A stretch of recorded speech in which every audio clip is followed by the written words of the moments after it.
So during the peer review process, what happens is that you write a paper, right, based on your experiments, and then you send it to a journal. And that journal is going to send it to other scientists that are experts in your field. So those scientists are going to read your paper. They're going to look carefully at your hypothesis. They're going to look carefully at your experiments. They're going to look carefully at your conclusions. And based on that, a lot of times what happens is that they have additional questions. So they send those questions to you. And what you need to do is basically either carry extra experiments or you have to basically just answer whatever questions they had. So the importance of the peer review process is that it ensures that only the best experiments are published. And that is extremely important because by doing so, we can actually trust peer-reviewed journals. After you have read the peer-reviewed journals, you're going to develop what we call a scientific hypothesis. There's two very important components that a hypothesis must have. One of them is that it must be testable, and the second is that it must be falsifiable. So again, it must have two very important components. It must be testable and it must be falsifiable. So in this case, we have caffeinated coffee improves alertness. So a hypothesis must be testable. So what does that mean? It means that you must be able to test it with a carefully designed experiment. You must be able to design an experiment in order to test your hypothesis. The second component is that it must be falsifiable. So after you carry your experiments, after you collect your data, after you analyze the results are either going to support or reject your hypothesis. In science, we never say that my hypothesis was correct. The reason for that is because science itself is evolving. We're coming out with better microscopes, with better equipment in order to test the hypothesis. And what was true today, it might not be true 10 years from now. Again, this is why we always say that our results either support or reject our hypothesis. Here are some examples of hypotheses. If I replace the battery in my car, then my car would get better gas mileage. Is it testable? Yes. Is it falsifiable? Yes. If I add fertilizer to my garden, then my plants will grow faster. Is it testable? Yes. Is it falsifiable? Yes. So here, when you think about your hypothesis, you have an if statement. If I do this, then this is what's going to happen. Again, you must be able to test it, and your hypothesis must also be falsifiable. So after you carry the experiment, your results either support or reject your hypothesis. Again, we never say that our hypothesis is correct. If the results do not support our hypothesis, then the hypothesis is going to be rejected, and we can no longer consider it for a possible answer to the original question that we had. If the data supports our hypothesis, it will be accepted until we retest the hypothesis again. We have new equipment, right? And who knows, perhaps at that moment, our hypothesis is going to be rejected. Again, in science, we don't say our hypothesis is correct. We just say the result supports our hypothesis. And again, the reason we do this is because science is evolving itself, and we're coming out with new equipment. And what's true today, it might not be true 20 years from now.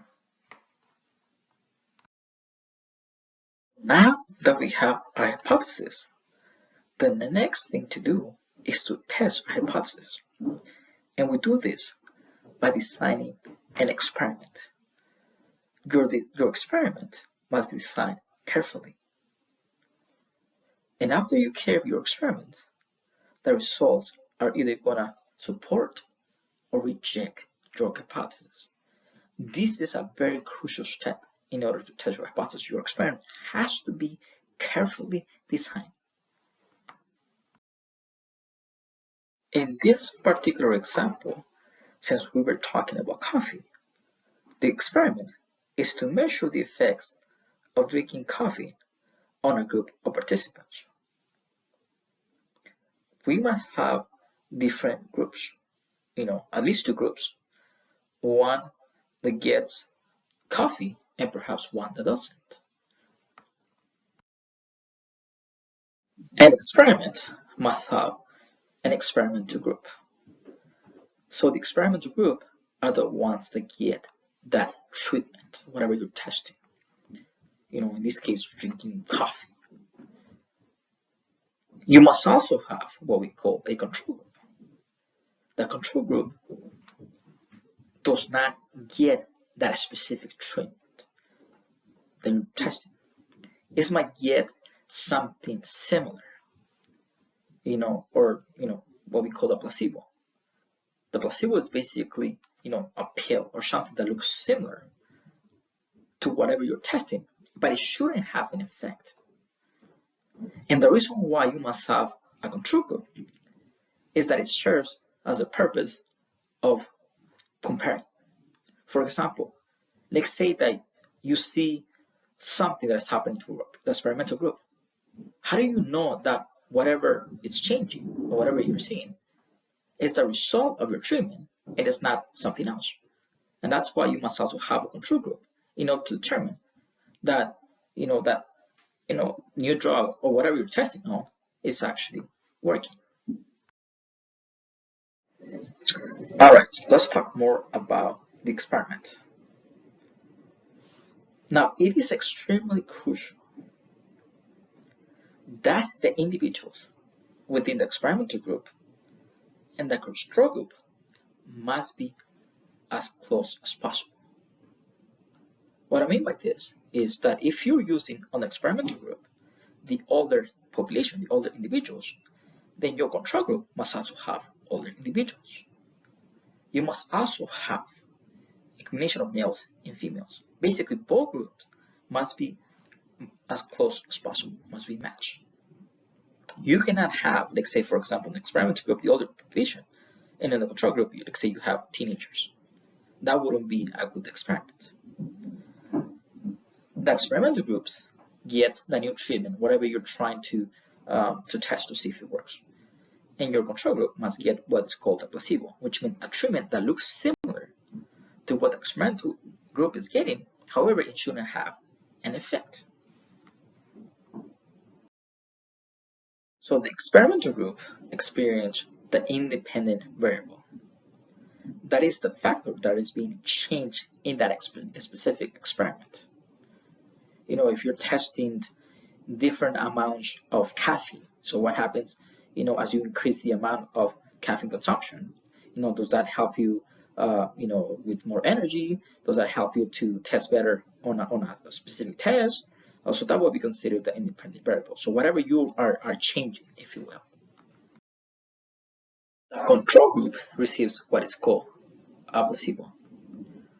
A placebo looks similar to whatever the experimental group is getting. However, it shouldn't have an effect. Often, the placebo is referred to as the sugar pill, right? Because again, it looks exactly like what the experimental group is getting. However, it shouldn't have an effect. And the reason why the control group must also get something, right, is because, let's say the individuals in the control group, right, let's say you don't give it nothing, then perhaps those individuals might choose not to participate in the study because they're not going to get any benefit, if you will. So that's why it's extremely important that even if you're in the control group, your control group must receive something that looks similar to whatever the experimental group is getting. The dependent variable is the measure or result of an experiment. So after you carry out your experiments, you want to analyze the data, and you're going to come up with some type of result. So that's what that dependent variable is. It's just basically the outcome or the results. So evidence-based conclusions can be drawn from the results of your experiments. And the reason why it's called evidence-based, right, is because you conduct an experiment, a carefully designed experiment, and based on that, you came out with some sort of results, and yet you can come up with a conclusion. Confidence in the conclusions drawn from the experimentation is increased by the repetition of the experiment by other scientists. So if you have carefully designed your experiment, and if you have carefully carried that experiment, then someone anywhere around the world, if they carry your experiments, they must get similar results. This might not get the exact same results, but the results must be similar. And that increases the confidence that you have done your experiment correctly. And this is also crucial as well. This is why you can trust science, because if another scientist carries out your experiment, they must get close to similar results. Another important factor when it comes to your experiments is the sample size, meaning the number of individuals within a specific group or the number of times you repeated your experiments. And an example of this is, let's say, for example, we know that flipping a coin, if you flip a coin a specific number of times, you're going to get about 50% heads and 50% tails.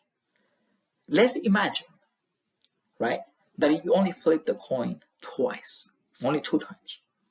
And let's just say that on both of those occasions, the coin landed on heads. You can wrongly conclude that if you flip a coin a 3rd time, it's gonna, become heads again. However, if you flip a coin, let's say, up to 2,000 times, about 50% of the time it's gonna land in heads, and about 50% of the time it's gonna land on tails. As you can see, this is gonna increase your confidence of your experiment. Again, sample size is important, so the number of individuals within that specific groups, and the number of times your experiment was repeated.